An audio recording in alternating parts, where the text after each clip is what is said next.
अकादमी से आए हुए हमारे बीच विशिष्ट अतिथि श्रीमान अजय कुमार शर्मा जी से आग्रह करता हूँ, कृपया 2 शब्द।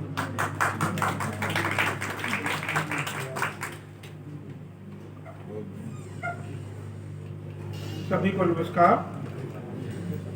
साहित्य अकादमी की तरफ से मैं आप सभी का स्वागत करता हूँ। जो मेरा दायित्व उद्देश्य है उसी के लिए मैं आया हूँ। आप सब जानते होंगे कि साहित्य अकादमी देश का राष्ट्रीय साहित्य संस्थान है, जिसको हम केंद्रीय संगठन कहते हैं। और आप साहित्य अकादमी के पुरस्कारों और उनसे जो परिचित होंगे तो हम 4 क्षेत्रों में देते हैं, खासतौर पर जो मूल लेखन के लिए होता है, एक अनुवाद के लिए, ट्रांसलेशन के लिए और बाल साहित्य। साहित्य अकादमी का एक और दूसरा जो कार्य है वो है 24 भारतीय भाषाओं में प्रकाशन और कार्यक्रमों का आयोजन। उसी के तहत ये आप देख रहे हैं आचार्य श्री रंजन सूर्यदेव जी पर हम ये कार्यक्रम कर रहे हैं। इन कार्यक्रमों का उद्देश्य ये होता है कि जो भी प्रतिभा है, जिस क्षेत्र की प्रतिभाएं हैं, वो हम उनके बीच में जाकर वो कार्यक्रम करें, वहाँ जाकर कार्यक्रम करें। दिल्ली में या और कहीं इन कार्यक्रमों का बहुत ज़्यादा वो सफलता नहीं है, कोई उद्देश्य नहीं बनता है। इसीलिए हमारा कोशिश रहती है कि हम वहीं पर जहाँ के वो विद्वान हैं, जिन लोगों के बीच वो रहे हैं, उन्होंने काम किया है, उसको हम सम्मानित करें और उनको याद करें। जैसे अभी चर्चा हुई, हम सब जानते हैं कि कुछ प्रतिभाएं ऐसी होती हैं जो कहीं ना कहीं छुपी रह जाती है पूरे परिदृश्य में। साहित्य अकादमी का एक उद्देश्य ये भी है कि जो इस तरह के लोग हैं, जिनको समय पर जो सम्मान मिलना था, याद किया जाना था, या उनके कामों को एक प्रतिष्ठा मिलनी चाहिए थी जो नहीं मिल पाती है, उसका भी हमारी कोशिश रहती है। और इसके लिए पूरा श्रेय जाता है अरुण कुमार भगत जी को, जो हिंदी परामर्श मंडल के हमारे सदस्य हैं और कर्मठ सदस्य हैं, हमें कहना चाहिए, जो इन चीज़ों का बहुत ध्यान रखते हैं। और मुझे कहने में संकोच नहीं है, ये कहना नहीं चाहिए कि उन्होंने सबसे ज़्यादा कार्यक्रम किए और बिहार में मोतिहारी से लेकर और हर जगह, और जिन लोगों को हम भूल रहे थे या जो याद नहीं है, उन सब के लिए काम करना, तो ये बहुत बड़ी बात है। सदस्य हमारे यहाँ देखिए 20 होते हैं, लेकिन काम करने वाले कुछ होते हैं। तो अरुण जी हैं उसमें, और मैं खुद ये मंच से उनको धन्यवाद ज्ञापित करना चाहता हूँ। और श्री रंजन सूर्यदेव के साहित्य और उनका जो भी काम है पूरा पाली संस्कृत के विद्वान हैं, और इतना काम अभी अधूरा होगा, छपा नहीं होगा, और एक किताब आई है और किताबें आए, इस तरह के और कार्यक्रम हों, ये मेरी शुभकामना है। और मैं इस मंच पर जो सभी हमारे सम्मानित अतिथि हैं, माननीय सभापति महोदय अवधेश नारायण सिंह जी, माननीय सदस्य राजेंद्र प्रसाद गुप्ता जी हैं, अरुण कुमार भगत जी हैं, और हमारे आदरणीय नंदकिशोर पांडे जी, जो हमारे हिंदी परामर्श मंडल के सदस्य भी हैं। और हम सब जानते हैं कि दिल्ली हमदर्द संस्थान से लेके एक बड़े दायित्व उन्होंने महत्वपूर्ण पदों पर निभाए हैं। इस कॉलेज शशि जो प्रताप शाही जी हैं, जो प्राचार्य हैं, और उनका सारा पूरा इस व्यवस्था से लग रहा है कि ये कॉलेज इस योग्य है, इसको जितनी भी पदवियाँ प्राप्त हुई हैं उससे ज़्यादा और प्राप्त हों, ये देख के लगता है। आपकी कर्मठता और वो देख के मेरी शुभकामनाएँ हैं जी, और जो संचालन कर रहे हैं। और हमारे जो आने वाले सत्रों में अमित शर्मा जोशी जी हमारे साथ बैठे हैं, केंद्रीय हिंदी संस्थान के उपाध्यक्ष, कुमुद शर्मा जी पहुँचने वाली हैं, जो प्रोफेसर हैं, कुणाल जी हैं, उदय प्रसाद जी हमारे सम्मानीय हिंदुस्तानी अकेडमी के अध्यक्ष हमारे साथ हैं, कैलाश प्रसाद सिंह जी रहेंगे, और सिंह नारायण जी रहेंगे। तो और बच्चों को देख के इसलिए खुशी होती है कि हम ये सब आप तक ही पहुंचाना चाहते हैं। हमारा जो है अब आपके लिए सौंपना है, आपसे हमें ये उम्मीद है कि ये जो भी परंपराएं हैं हमारे साहित्यकारों ने लिखा, पढ़ा, सुना, वो सब आपके लिए है। आप अगर उसे आगे बढ़ाएंगे तो हमारी सफलता उसी में है। तो मैं उम्मीद करता हूँ कि आप तक हमारा जो प्रयास है, श्री रंजन सूर्यदेव का जो भी काम है, आप तक पहुँचेगा, और आप उसको फिर आगे बढ़ाने की परंपरा कायम करेंगे। मैं साहित्य अकादमी की तरफ से एक बार फिर आप सबको धन्यवाद ज्ञापित करता हूँ। जय हिंद। अगले वक्ता के रूप में बिहार विधान परिषद के माननीय सदस्य हैं आप, प्रोफेसर राजेंद्र गुप्ता जी। आप पाटलिपुत्र विश्वविद्यालय के सिंडिकेट के भी सम्मानित सदस्य हैं और कॉलेज ऑफ कॉमर्स में आप प्राध्यापक हैं। आपसे मैं विनम्र निवेदन करता हूं कि कृपया हमारा उद्बोधन करें।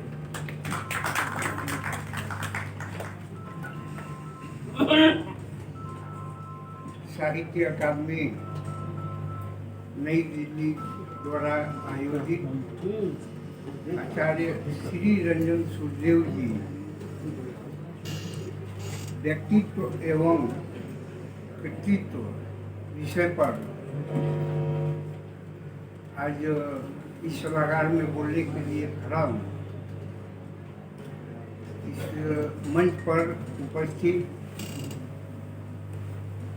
बिहार विधान परिषद के माननीय सभापति, ऐसे केवल आप राजनीतिज्ञ नहीं हैं, आप बिहार के सबसे प्रतिष्ठित इंजीनियरिंग कॉलेज से आपने सिविल में शिक्षा ली है और उसके बाद आप राजनीति में सक्रिय हैं। और एक और जानकारी आपको दे दें कि जिस समय पटना के भीतर मल्टी स्टोरी बिल्डिंग का कंसेप्ट नहीं था, ये श्रेय माननीय अवधेश बाबू को ही जाता है कि बंदर बगीचा में एक मल्टी स्टोरी बिल्डिंग बना करके आपने बिहार के भीतर उसका शुरुआत किया। ऐसे माननीय अवधेश नारायण सिंह जी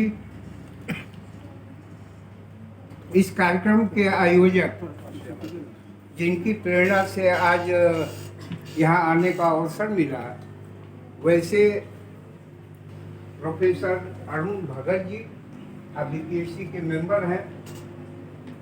आपकी प्राथमिक शिक्षा साइंस से है और साइंस से कैसे आप हिंदी साहित्य की ओर चले गए, यह भी एक शोध का विषय है। आप ही के कारण मंच पर उपस्थित अजय कुमार शर्मा जी मेरे मित्र इसलिए बता रहे हैं कि पढ़ने में तो हमसे जूनियर रहे, लेकिन एक साथ कॉलेज में पढ़ाने का अवसर दोनों को प्राप्त हुआ।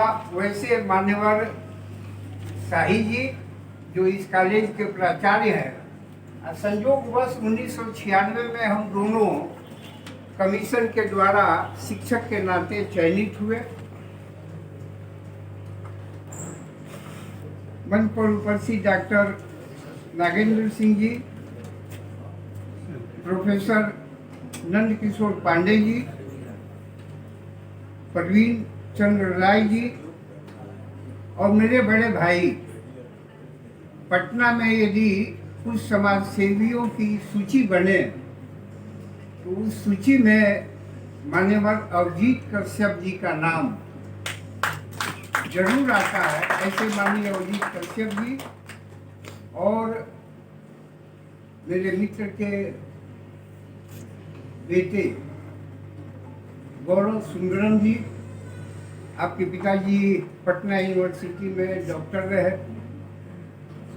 एन कॉलेज के छात्र छात्राओं इस कॉलेज के विकास में जिनकी सबसे बड़ी भूमिका रही, वैसे कॉलेज के प्राध्यापकगण और इस परिसंवाद में उपस्थित पटना से के बाहर से आए मेरे विद्वान अभिभावकगण। ऐसे तो मैं कॉमर्स का विद्यार्थी हूँ। माननीय अरुण जी ने इस साहित्यिक कार्यक्रम में जब निमंत्रण दिया तो थोड़ा अटपटा हमको लगा। जहाँ इकोनॉमिक्स, अकाउंट्स, ऑडिटिंग से पढ़ाते हैं, वैसे एक विद्यार्थी को आपने इस साहित्यिक मंच पर जगह दी और आने का हिम्मत नहीं था। जैसा इन्होंने परिचय दिया कि कौन कौन आ रहे हैं, लेकिन हिम्मत जुटाने के पीछे एक कारण यही रहा, आचार्य सुखदेव जी के व्यक्तिगत संपर्क में बहुत बार मिला हूँ और आज उनके सुपुत्र यहाँ बैठे हैं, जैसा उनका व्यक्तित्व था देखने में जितने सुंदर थे, उतने ही उनकी गहराई में जो विद्वता थी, और वही साहित्य के संबंध में वह अध्ययन का विषय जरूर रहा। और मंच पर बैठे अरुण जी का सौभाग्य है, शायद बहुत लोगों को पता नहीं हो, ये यहाँ के दो हिंदी साहित्य के विद्वान आरसी प्रसाद सिंह जी और आचार्य श्री सुखदेव जी के सानिध्य आपको प्राप्त हुआ। और उन्हीं दोनों की प्रेरणा से आप साइंस के विद्यार्थी होने के बावजूद भारत के भीतर आपने पत्रकारिता के क्षेत्र में अपना स्थान बना लिया। ऐसे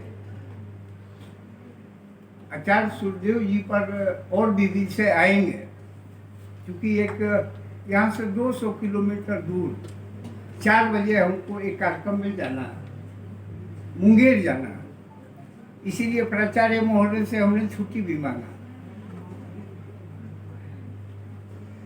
तो उस विषय पर बहुत न बोलते हुए केवल 2-3 आग्रह करके मैं अपनी वाणी को विराम दूंगा। जिस प्रकार आचार्य सुखदेव जी ने बिहार में रह करके, बिहार की धरती से पढ़ करके हिंदी साहित्य के लिए जितना काम किया, उसके प्रसार के लिए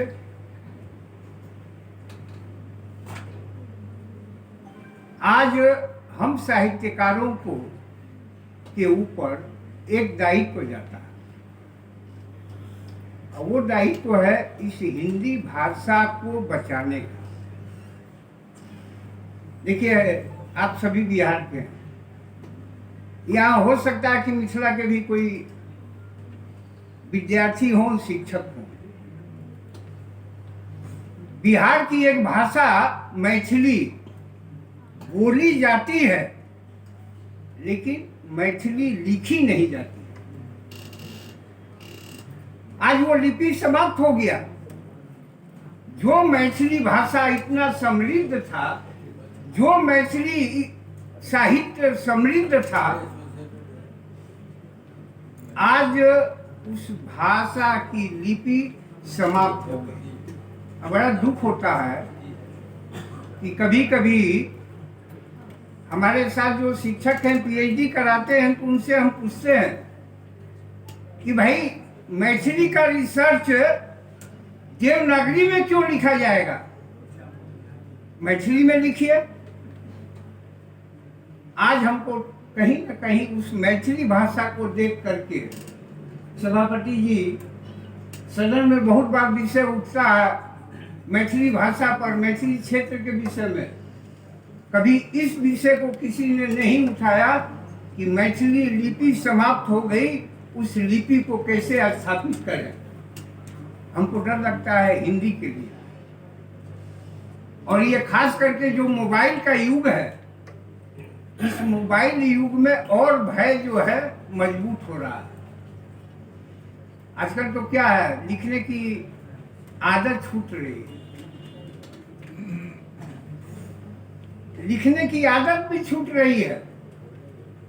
बोल रहे हैं, और एक ऐप तो ऐसा आ गया कि हिंदी बोलेंगे तो अंग्रेजी में लिखाएगा, और अंग्रेजी बोलेंगे तो हिंदी रूपांतर हो जाएगा। ये हमको सरल जरूर बनाया, लेकिन किसी देश के सांस्कृतिक विरासत को समाप्त करने वाला बना दिया। बिल्कुल।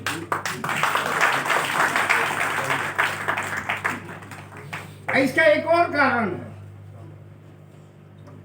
देश के भीतर साहित्यकार के नाम पर जो एक वर्ग खड़ा है, वो वर्ग भारत से प्रेरित नहीं है, उसकी थियरी विदेश से आई हुई है, और संयोगवश वैसे साहित्यकार भारत के साहित्य जगत में अपने को स्थापित कर लिया। यदि नॉलेज कम है हमको हिंदी का, यहाँ विद्वान बैठे हैं, हमको नहीं लगता है कि पूर्व के साहित्यकार अंग्रेजी से शिक्षा लिए हों और हिंदी साहित्य में अपना स्थान बना लिए। मेरे पास कोई उदाहरण नहीं है, लेकिन इधर पीछे 20 साल के क्या कुछ कोई है?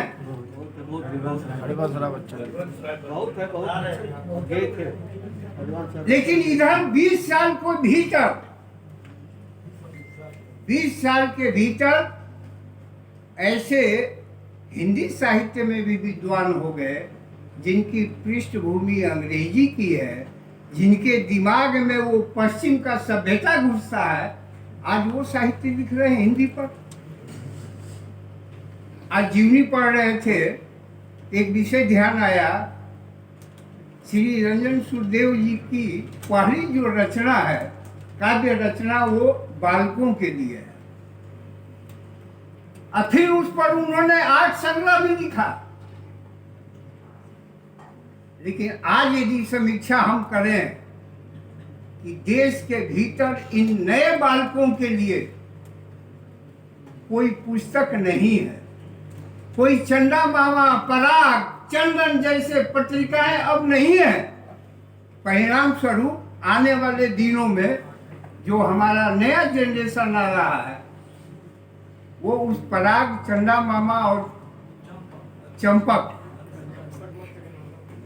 ऐसे पत्रिकाओं को नहीं पढ़ता है। अरे उसके जगह तो परोसा जा रहा है ये पश्चिमी विचार के लोगों के द्वारा कार्टून के रूप में।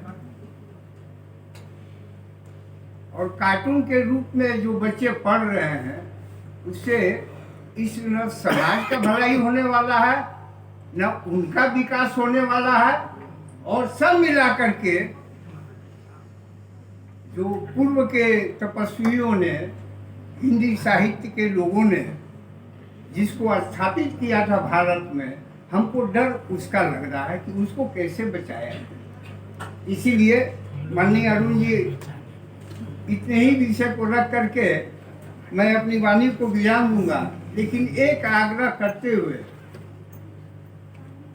साहित्य अकादमी के भी पदाधिकारी बैठे हुए हैं, शिक्षक भी बैठे हुए हैं, और प्राचार्य शाही जी जैसे सक्रिय प्राचार्य भी हैं। आने वाले दिनों में